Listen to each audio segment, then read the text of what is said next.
Yoenis Cespedes went from one of baseball's best international prospects to a multiple-time All-Star to out of the league in just 9 years. So what happened to Yoenis Cespedes? Where is he now? And will he ever play in an MLB game again? We will answer that in today's video.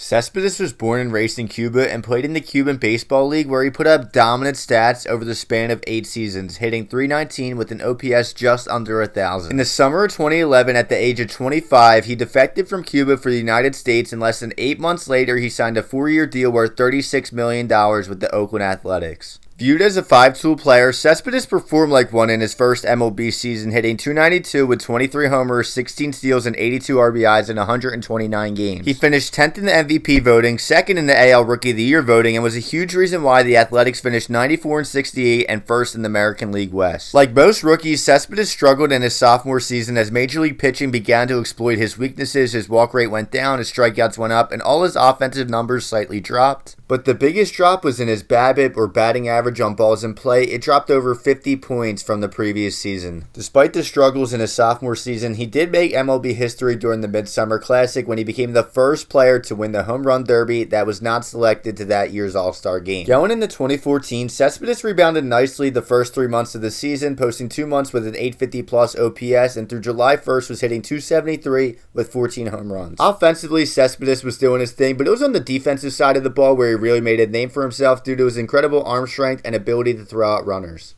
On May 31st, he gunned out Cole Calhoun and Chris Iannetta in the same inning against the Angels, but his best throw came 2 weeks later against the same club.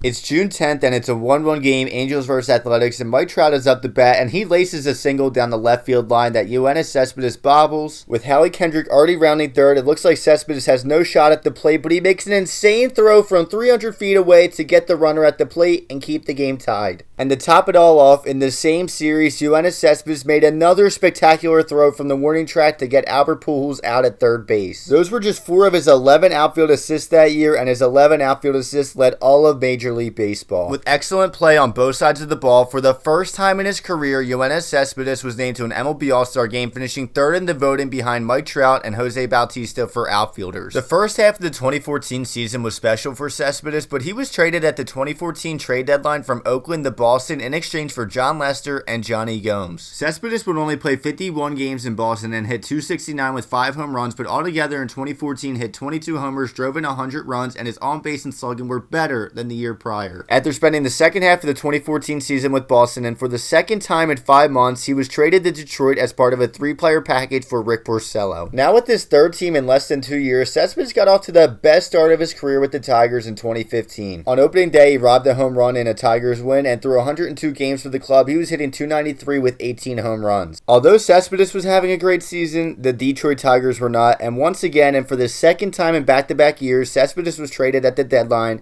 and this time the Queens. As I mentioned before, Cespedes was already having a solid season with the Tigers, but following the trade to the Mets, he stepped it up to another level. In only 57 games with the club, he hit .287 with 17 home runs and collected 35 extra base hits. When the Mets acquired him at the trade deadline, they were 52-50, 2nd in the NL East, and by the end of the season, they were 92-70 and won the division by 7 games. Overall, he finished the year hitting .291 with 35 home runs, drove in 100 runners, and won a Gold Glove, and finished 13 in the MVP voting despite only playing 57 games in the National League. Cespedes quickly became a fan favorite in Queens, but concluding the 2015 season, he was a free agent and didn't end up re-signing with the club until 3 weeks before the start of spring training on a 3-year deal worth $75 million. His first full season in New York was borderline elite, as Cespedes was named to his 2nd All-Star game, won a Silver Slugger, and finished 8th in the NL MVP voting. During that season, Cespedes tied the longest home run in Citi Field history, and with him at the front of the offense, the Mets made the postseason again,